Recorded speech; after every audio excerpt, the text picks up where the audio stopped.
धर्म जो आहे आपला,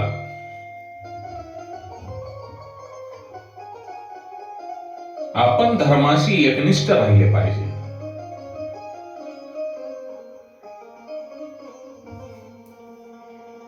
राजा परीक्षित हा हस्तिनापूरचा राजा झाल्यानंतर तो धर्माचे राज्य करीत होता. त्याने 3 अश्वमेध यज्ञ केले. आपल्या शरीरातील जे इंद्रिय आहेत,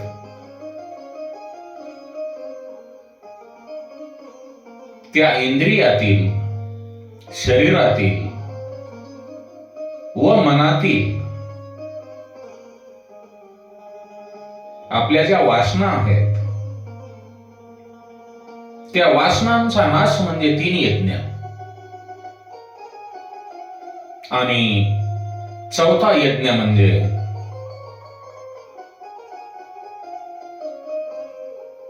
बुद्धिगत वासनेचा नाश.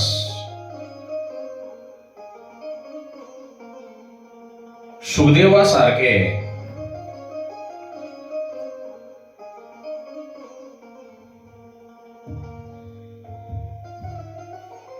ब्रह्मनिष्ठ गुरु जेव्हा कृपा करतात, तेव्हा हा 4था यज्ञ पूर्ण होतो. आचार सुद्धा असतील तर विचारही सुद्धा असतात. जलशुद्धी, जन्मशुद्धी राखावयास हवी. राजा परीक्षितांचा आचार अतिशय शुद्ध होता. तो धर्मशास्त्रानुसार मर्यादा पाळून वागत असे. त्यामुळे कलियुगाला त्यांच्या राज्यामध्ये प्रवेश करता येत नव्हता. त्याने काही पाप केले तरच मला त्यांच्या राज्यात प्रवेश करता येईल, असा विचार कली करत होता. जेथे कृष्ण भक्ती आहे, ज्या ठिकाणी भगवंताच्या गुणाचे नाम संकीर्तन होत राहते, भगवत भक्ती होते, भजन कीर्तन होते, तेथे कली शिरत नाही. कारण तिथे श्रीकृष्णांचा वास असतो. आपला जो धर्म आहे तो माता पित्याप्रमाणे आहे. धर्म बदलता येत नाही किंवा निवडताही येत नाही.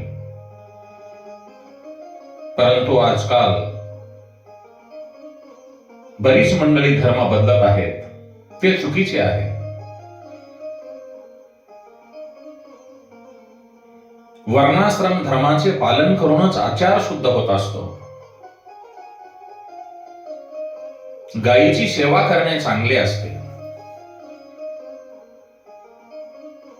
तिला चारा खाऊ घातला तर ती आपल्याला दूध देते. आपल्याकडे संपत्ती असेल तर गाय नक्कीच पाळावी.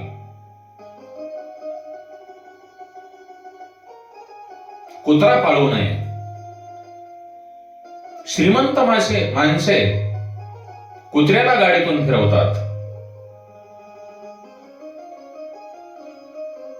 त्याला चांगले चुंगले खायला देतात. कुत्रा पाळणे म्हणजे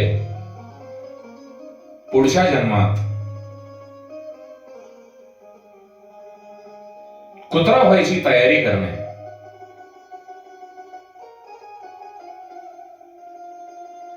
प्रत्येक जीव मात्रात परमात्मा आहे. प्रत्येकाचे शरीर वेगळे असते. त्या शरीराप्रमाणे मन कसे विचार करते हे आपल्याला माहित नसते. त्याचा आचार कसा आहे, विचार कसे आहेत,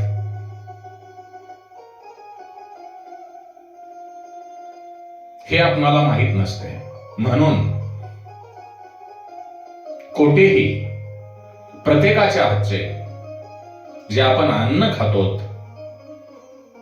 ते अन्न आपणाला योग्य वाटेल त्या ठिकाणीच ग्रहण करावयास पाहिजे. प्रत्येक एकादशीला उपवास करावा असे शास्त्र सांगते. एखादा माणूस विषम ज्वराने आजारी असेल तर त्याला डॉक्टर 21 दिवस अन्न खाण्यास मजाव करतात, ते आपण मानतो. त्याप्रमाणेच आपण आपल्या धर्मशास्त्राने सांगितलेले नियम मानलेच पाहिजेत.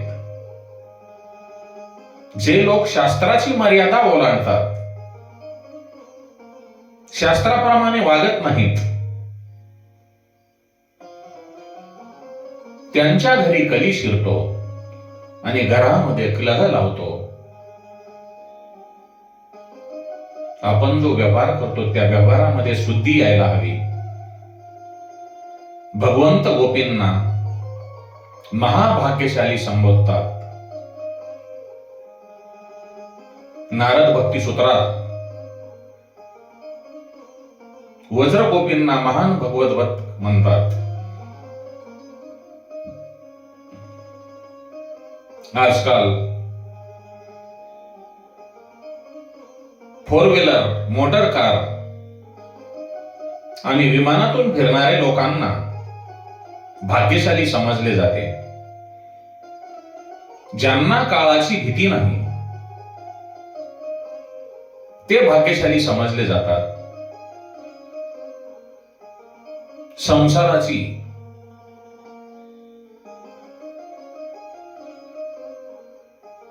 वार्ता घेऊन संसारातील सर्व विषय सोडून ईश्वराच्या मागे प्रेमाने धावणारे, वेडे होऊन भगवंताचे नाम संकीर्तन करणारे ते खरे भाग्यशाली आहेत. परमात्मा अशा जीवांचे स्वागत करतो. तुम्ही प्रपंच सोडू नका, परंतु भगवंताचे काम करत असताना नाम संकीर्तन करा. तुमचा व्यवहार जर सत्य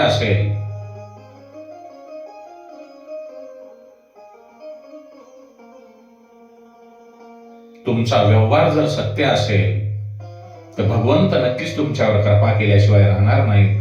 परंतु तुमचा व्यवहार जर सत्य नसेल आणि दर पौर्णिमेला तुम्ही सत्यनारायणाची पूजा जरी केलीत तरी त्यांचे फल तुम्हाला मिळणार नाही.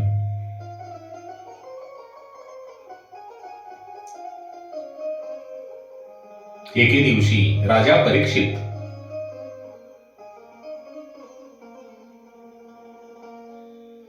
जंगलामध्ये फिरण्यासाठी गेला असताना फिरत फिरत सरस्वती नदीच्या किनारी येतो. तेव्हा त्याला एक दृश्य दिसते. एक काळा पुरुष एका गाईला व एका बैलाला काठीने मारत असतो. बैल एका पायावर उभा असतो. गायीच्या डोळ्यातून अश्रू वाहत असतात. बैलाच्या रूपातील धर्म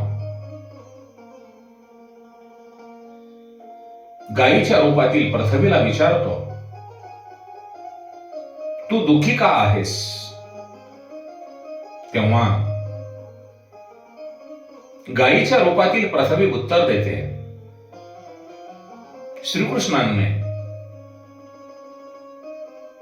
पृथ्वीवरील आपली लीला आवरून घेतली आहे. आता हा संसार पापमय झालेला आहे आणि कलियुगाच्या वाईट दृष्टीचा शिकार बनला आहे. हा दुष्ट काळा माणूस म्हणजे कलीच.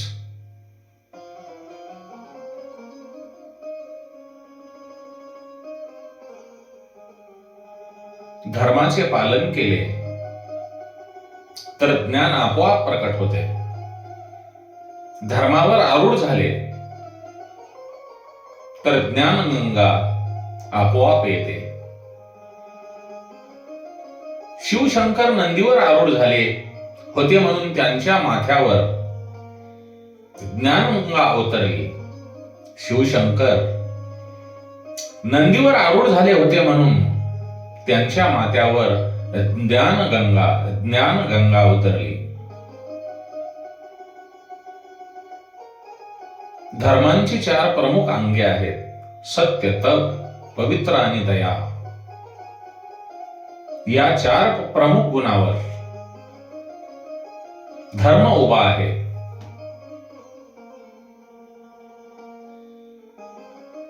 धर्माचा एक पाय नष्ट होऊन तो 3 पायावर उभा राहील तेव्हा त्रेतायुग सुरू होते. धर्माचा एक पाय नष्ट झाला म्हणजे त्रेतायुग सुरू असते. धर्माचे 2 पाय नष्ट होऊन 2च पायावर धर्म उभा राहतो तेव्हा द्वापार युग चालू होते. आणि धर्माचे 3 पाय नष्ट होऊन जेव्हा धर्म एकाच पायावर उभा असतो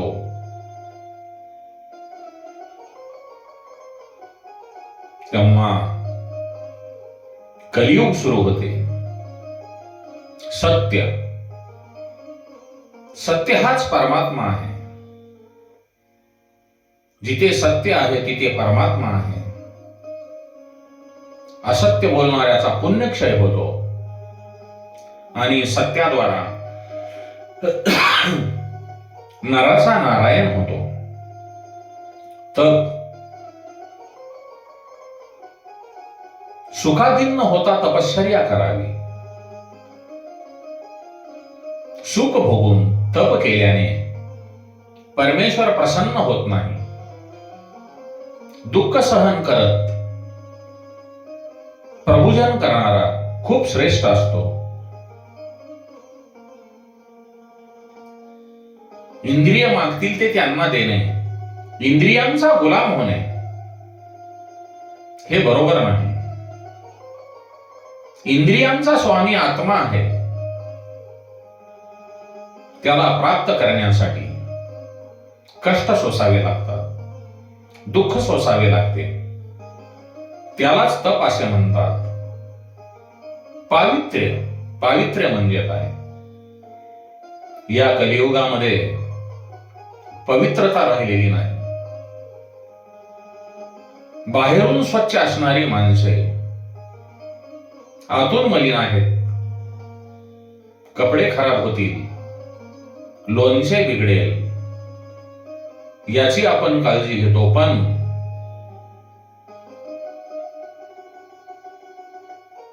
आपला अंतकाळ जवळ आल्यानंतर, आपण मरण पावल्यानंतर, आपले शरीर सोडल्यानंतरही जे आपल्या बरोबर असते ते म्हणजे आपले मन, त्याची कोणीही काळजी घेताना दिसत नाही. म्हणून मन स्वच्छ करून व्यवहार केला तर ईश्वराशी अनुसंधान साधता येते. दया, दया हे धर्माचे 4थे अंग आहे. केवळ स्वतःपुरते पाहणे हे पाप आहे. आपल्या प्रत्येक कृतीतून दुसऱ्याचा विचार केला पाहिजे की आपल्या या कृतीमुळे कुणाचे तरी भले होईल.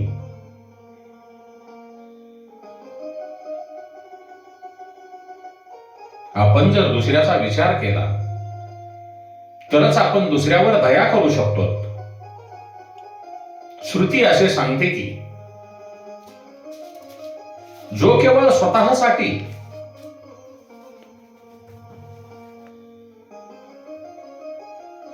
सगळे काही करतो, सर्व काही करतो, इतरांसाठी काहीही करत नाही, तो माणूस पापी असतो.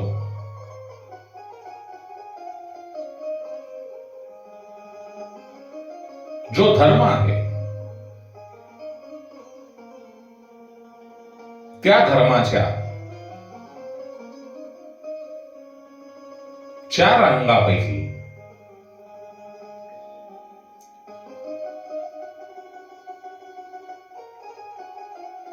सत्य हा जो धर्म आहे, सत्य हे जे अंग आहे,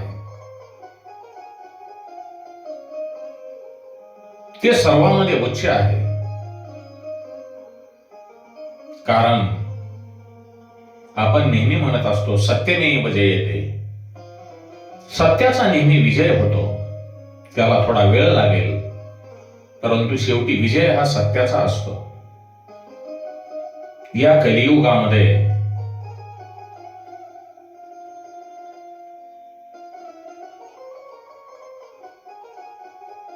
सत्य हे थोडेसे पाठीमागे जरी पडले असले तरी अंतिम विजय हा सत्याचाच आहे.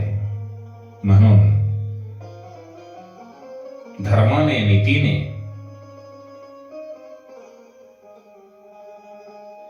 वागा आणि कलीला आपल्या घरामध्ये शिरण्याचा प्रयत्न करू देऊ नका. कारण जेथे कृष्ण भक्ती आहे, जेथे भगवंताचे नाम संकीर्तन चालतंय, अशा ठिकाणी कली कधीही शिरकाव करणार नाही.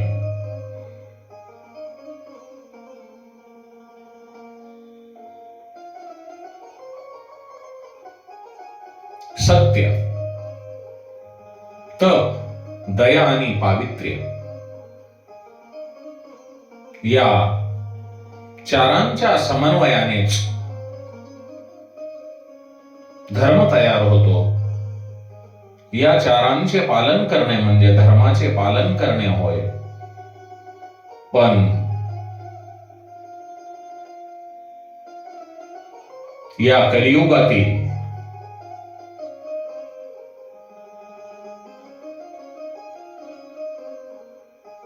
वर्तनामुळे धर्म एका पायावर उभा आहे, दया दान रूपी पायावर तो उभा आहे.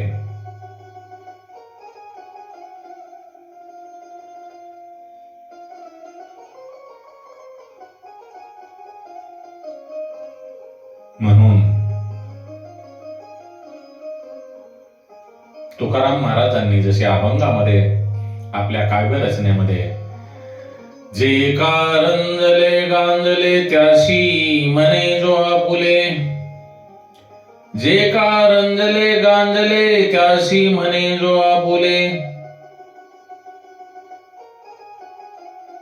तोची साधू ओळखावा देव तेथेची जाणावा. या अभंगाप्रमाणे, संतांच्या वाङ्मयाप्रमाणे जर आपण वागण्याचा प्रयत्न केला तर नक्कीच आपले जीवन सफल होईल आणि जीवन आनंदमय होईल.